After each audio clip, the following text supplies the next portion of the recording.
नमस्कार मित्रों, स्वागत है आपका ज्ञान गंगा आयुर्वेद क्लासेस में। आज हम लोग बात करने वाले हैं बहुत ही इंपॉर्टेंट टॉपिक जिसको कहते हैं बल वृद्धिकर भाव।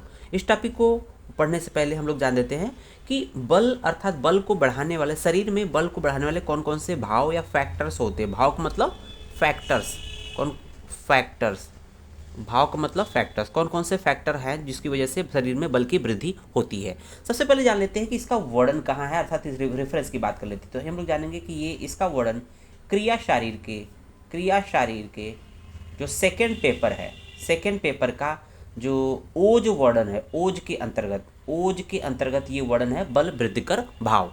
तो ये बल वृद्धिकर भाव कौन कौन से होते हैं इसके बारे में आइए डिटेल में बात करते हैं। अब यहाँ देखेंगे कि बल वृद्धिकर भाव कितने होते हैं, तो ये नंबर पूछा जाता है। मल्टीपल चॉइस क्वेश्चन में आपसे एक नंबर पूछते हैं, इसकी संख्या होती है 13। तो जो बल वृद्धिकर भाव की संख्या 13 होती है और इसका रेफरेंस देखेंगे, अर्थात इसका वर्णन कहाँ पर आया है, तो चरक के शारीर स्थान के छठे चैप्टर का 13वां नंबर का श्लोक है।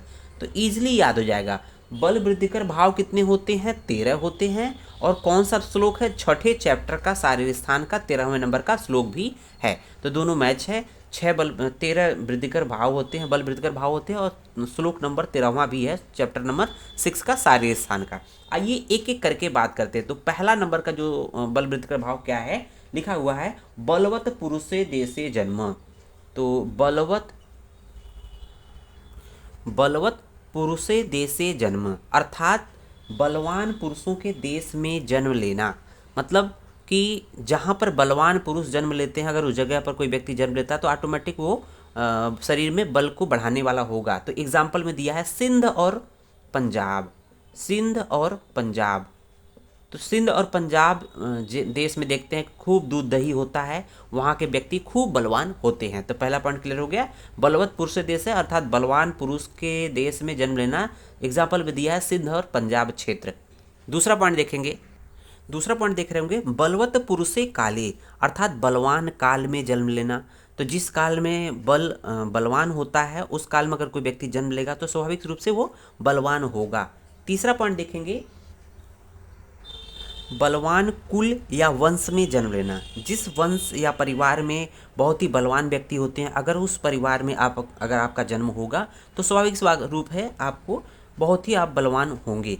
चौथा पॉइंट देखेंगे सुख कारक काल योग में जन्म लेना। तो इसकी वजह से व्यक्ति में बल की वृद्धि होती है। नेक्स्ट पॉइंट देखेंगे, फिफ्थ पॉइंट देखेंगे बीज क्षेत्र का गुण संपत्त होना। तो बीज का मतलब क्या होता है, दो चीजें होती है, शुक्र और शोणित होता है, और क्षेत्र का मतलब होता है गर्भाशय। ध्यान दीजिएगा, बीज का मतलब शुक्र और शोणित, क्षेत्र का मतलब गर्भाशय का गुण संपत्त होना। गुण संपत्त का मतलब होता है कि ये जो जिन गुणों से युक्त होना चाहिए उससे युक्त होना, अर्थात निरोग होना, रोग से रहित होना। जब बीज शुक्र शोणित शुद्ध होगा, क्षेत्र भी शुद्ध होगा, तो जो व्यक्ति गर्भ उत्पत्ति होगी वो बिल्कुल ही बल से युक्त होगी, वो शरीर जो है में बल की वृद्धि होगी, उस कारण से बल की वृद्धि होगी। बीज क्षेत्र का गुण संपत्त होना।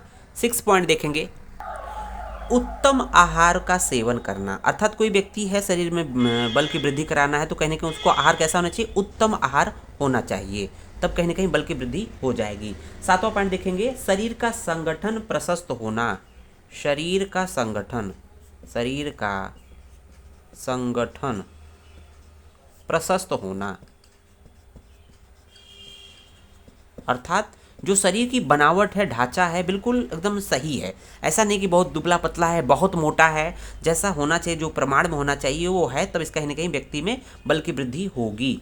उसके बाद 8वां पॉइंट देखेंगे हम लोग उत्तम आहार विहारों का अभ्यास के द्वारा साथ में बनाए रखना। तो यहां देख रहे होंगे उत्तम आहार विहारों को अभ्यास के द्वारा साथ में बनाए रखना। इसको क्या बोलते हैं, अभ्यास के द्वारा साथ बनाए रखने को बोलते हैं ओक साथ में। तो ओक साथ में मतलब अभ्यास के द्वारा जो आहार विहार है उसको उत्तम बनाए रखना, इसको बोलते हैं ओक साथ में। इसको ओक साथ में नहीं, सिर्फ साथ में बोलेंगे। ध्यान दीजिएगा, ये उत्तम आहार की बात कर रहा है इसलिए ये साथ में ही होगा। साथ में मतलब कि शरीर के लिए लाभदायक, शरीर के लिए बेनिफिशियल होगा। तो कहीं ना कहीं जो भी आहार विहार अगर उत्तम करेंगे और शरीर के लिए कहीं ना कहीं शरीर को फिट है तो शरीर भी फिट रहेगा, शरीर में बल की वृद्धि होगी। और उसके बाद देखेंगे 9वां पॉइंट कि मन का उत्तम गुणों से युक्त रहना, मन का उत्तम गुणों से युक्त रहना। कहने का मतलब मन, कहते हैं ना मन चंचल है, लेकिन मन अगर अच्छे गुणों से युक्त है तो शरीर में बल की वृद्धि ऑटोमेटिक बनी रहेगी। 10वें नंबर पे देखेंगे स्वभाव संसिद्धि। तो देखेंगे नेक्स्ट पॉइंट है स्वभाव संसिद्धि के द्वारा भी बल में, शरीर में बल की वृद्धि होती है। 11वां पॉइंट देखेंगे कि हम लोग देखेंगे युवावस्था। अवस्था में हम लोग देखते हैं कि युवावस्था में ऑटोमेटिक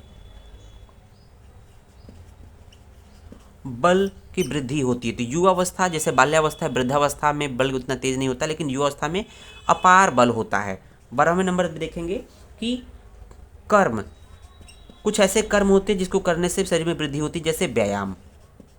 व्यायाम मतलब व्यायाम करने से भी, व्यायाम कर्म से शरीर में बल की वृद्धि होती है। जो व्यक्ति अच्छे व्यायाम करते हैं उनमें बल की वृद्धि या बल शरीर में अच्छा होता है। 13वें नंबर पे देखेंगे मन का सदा प्रसन्न रहना। मन का सदैव प्रसन्न रहना। जिनका मन खुश रहेगा उनमें ऑटोमेटिक बल की वृद्धि होगी, उनका उत्साह बढ़ा रहेगा। तो ये कुछ भाव हैं, ये कुछ कारण हैं जिसके हम लोग कहते हैं बल वृद्धि कर भाव, जो कि आपको याद करना है, आपको इजीली याद रखना है। कैसे कि व्यक्ति कैसे देश में जन्म हुआ है, जैसे पंजाब और सिंध, और किस काल में जन्म हुआ है, और देखेंगे किस कुल में, देखेंगे कुल काल देश, कुल है, काल है, देश है, और सुखकर काल भी बोला गया है। बीज क्षेत्र का गुण संपत्त होना, उत्तम आहारों का सेवन करना, शरीर का संगठन प्रशस्त होना, उत्तम आहार विहारों को अभ्यास के द्वारा सात्व बनाए रखना, मन का उत्तम गुणों से युक्त रहना, और स्वभाव संसिद्धि एक गुण है। युवावस्था अपने आप में बल से युक्त होता है। कर्म अर्थात व्यायाम करने से बल की वृद्धि होती है। मन का सदैव प्रसन्न रहना, तो यहाँ मन से संबंधित देखेंगे, एक मन ये है, एक मन ये है। मन का उत्तम गुणों से युक्त रहना, दूसरा मन का सदैव प्रसन्न का, दो मन से हो गया। और एक है कुल काल देश, कुल है, काल है, देश है, तो इस तरह से याद हो जाएगा। और बाकी कुछ चीज़ें हैं, आप उसको कोरिलेट कर लेंगे, इजीली याद हो जाएगा बच्चों। थोड़ा सा मन लगा के आप लोग इसको पढ़ लीजिए, बहुत ही इंपॉर्टेंट टॉपिक है। उम्मीद है वीडियो आपको समझ में आया होगा। वीडियो को लाइक, शेयर एंड चैनल को सब्सक्राइब जरूर करें। जय हिंद, जय भारत, जय आयुर्वेद।